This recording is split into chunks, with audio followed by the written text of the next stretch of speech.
terme. À 8h09, retour chez nous, c'est un moment attendu chaque année par des milliers de candidats à la construction ou à la rénovation. Eh ouais, le salon Batibo ouvre ses portes demain pour tout le week-end au grand public sur le plateau du Heysel.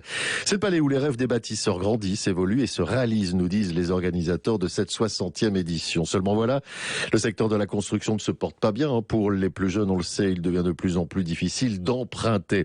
Alors Batibo s'ouvre dans un contexte très difficile, confie à Benoît Dumont, Thomas Corir, président de M-Build, l'ex-fédération de la construction.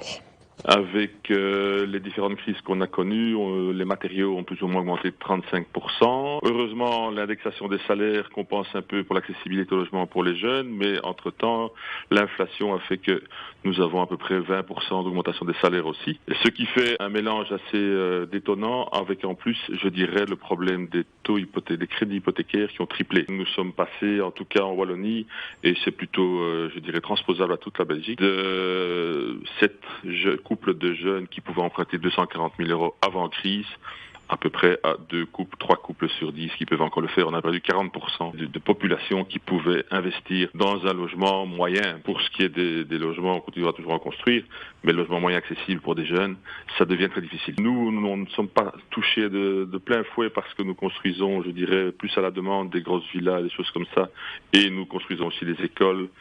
Et comme on construit en bois, la taxonomie européenne fait qu'on a le vent en poupe et on a quand même beaucoup de dossiers qui sortent et on parvient en restant diversifié. Mais j'ai des confrères qui ne font que de la maison individuelle ou que des appartements en promotion. Et là, évidemment, le bas blesse et des entreprises ont leur carnet de commandes qui chute méchamment. Voilà, c'est reparti donc pour tout le week-end sur le plateau du Heysel. Je me dépêche.